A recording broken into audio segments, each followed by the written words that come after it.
जब कोई बीमारी किसी के शरीर में आ जाती है तो उसे यही नहीं समझ में आता कि मेरी जो बीमारी उसके लक्षण क्या है, मुझे कैसे पता लगे कि मेरी शरीर में कोई बीमारी आ रही है। अब ऐसे ही थायराइड की जैसे हम बात करें तो किसी भी व्यक्ति को कैसे पता लगे, कौन से ऐसे सिम्टम्स होते हैं, जो लक्षण की अगर मैं बात करूं वो क्या होते हैं, बॉडी में क्या चेंजेस आते हैं जिससे पता लगे कि हाँ सामने वाले इंसान को, जो व्यक्ति है, उसको थायराइड हो रहा है। थायराइड के सिम्टम होते हैं कि पेशेंट को कई बार एक तो वेट बढ़ने लगता है, गले में प्यास बहुत बढ़ जाती है, गले में खराश बढ़ जाती है, और एक चीज़ और आती है उसको कि उसका ना जैसे थायराइड होता है तो उसको जैसे सुस्त रहने लगता है शरीर, और बैठे बैठे काम करते करते पसीना आ जाता है।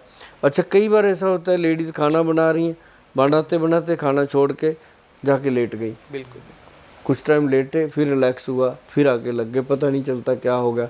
और घर वाले कहते हैं ड्रामे करती है, बेचारी को हो रहा है थायराइड का प्रॉब्लम, चेक कराया नहीं। तो ये एक बहुत बड़ा इनबैलेंस हो जाता है बॉडी के अंदर। अच्छा गोल साहब, एक चीज़ और जो बहुत ज़्यादा कंफ्यूजन बनी रहती है लोगों के बीच में ना, बहुत से लोग ना एकदम से मोटे होने लगते हैं, उनका मोटापा बढ़ने लगता है, तो लोग समझ नहीं पाते कि उनका जो वेट बढ़ रहा है क्या वो नॉर्मल है उनका वेट बढ़ना, या उसके पीछे भी थायराइड एक वजह है, क्योंकि कहा जाता है कि थायराइड में हमारा बॉडी वेट जो बढ़ने लगता है। वो तो नेचुरल है। जैसे ही हमारे पास भी जो मोटापे के पेशेंट आते हैं, हम उनका सबसे पहले थायराइड चेक कराते हैं, और मोस्टली बड़ा होता है या फिर उसके अंदर थोड़ा बहुत बॉर्डर लाइन होता है।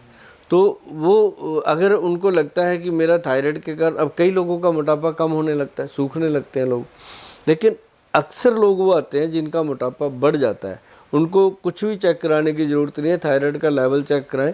ऐसे लोग भी आते हैं जिनका थायराइड हमारे पास मैक्सिमम आया हुआ है 30% तक, 30% तक, इतना ज़्यादा आ जाता है, और जबकि ये 2 पॉइंट समथिंग होना चाहिए। तो इसके साथ क्या है, एक मैं आपको बताता हूँ, वो आता है बायोबिडिंग। बायोबिडिंग जो होता है ना, वो आयुर्वेद के अंदर उसको जड़ी बूटी है बायोबिडिंग, उसको लिखा गया है कि ये पेट की वर्म इन्फेक्शन ख़त्म करती है, कीड़े। हाँ, बायोबिडिंग बच्चों को भी दी जाती है, खुरासानी अजवाइन होती है वो भी। तो बायोबिडिंग है, और एक है बहेड़ा, जो त्रिफला पाउडर में भी डलता है, बहेड़ा। ये त्रिकुटा पाउडर है जो मैं बता रहा हूँ। एक तो उसमें काली मिर्च, सौंठ और मग पीपल, ये त्रिकुटा पाउडर, इसके अंदर बहेड़ा, और इसके अंदर अपना वो क्या नाम लेते हैं, बायोबिडिंग। ये 2 चीज़ें और मिला लो, ये मिला के बनता है एक पाउडर मिश्रण। इसका 1 चम्मच डेली लेना शुरू कर दो, सुबह शाम, छोटे वाला। अच्छा, पानी से? हाँ, छोटा चम्मच पानी से मुंह में रखो, पी लो, और सुबह शाम 2 टाइम।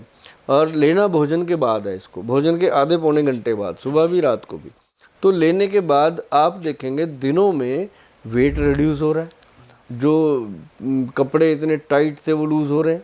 ये भी हो सकता है कि आप मशीन पे खड़े होंगे वेट करने के लिए, वो 1 तोला भी कम ना हो, कपड़े लूज़ हो जाते हैं, क्योंकि बॉडी के अंदर जितना सेलुलाइट होता है वो रिड्यूस होना शुरू हो जाता है। और उससे क्या होता है कि जो ड्रेस होती हैं वो लूज़ हो जाती हैं, और पेशेंट बहुत खुश हो जाता है।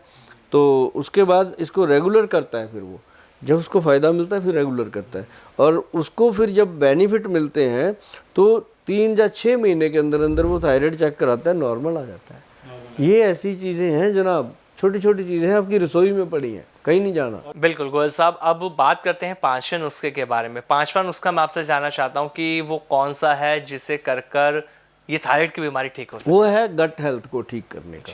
जी गोयल साहब, एक चीज़ और जाननी थी कि थायराइड भी पेट की वजह से है? हर बीमारी गट हेल्थ से, लीवर की बीमारी है और बहुत सारी बीमारियां, बातें करेंगे आपके साथ। तो मतलब कहने का कि अगर आपका गट हेल्थ ठीक है तब आपको थायराइड की बीमारी कम सताएगी।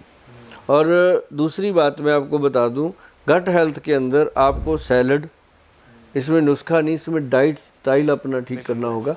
एक तो थायराइड के पेशेंट को चाहिए कि सुबह सुबह वो सैलड ज़रूर खाए।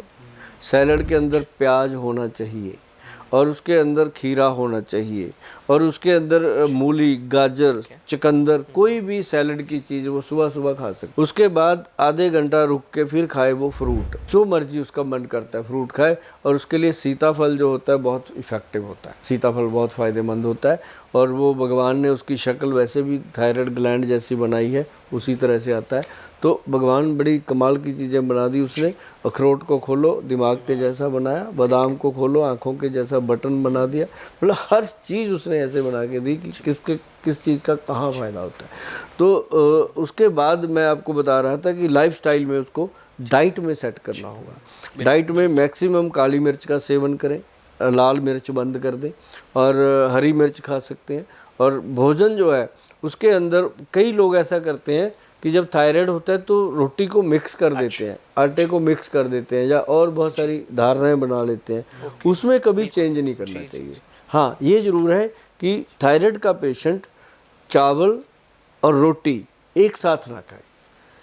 चावल खाए तो चावल खाए, रोटी खाए तो रोटी खाए। सब्जी जो है वो हमेशा हरी ताज़ी सब्जियां, तरी वाली सब्जियां खाएं, और दालें जो हैं वो बिना छिलके वाली खाएं।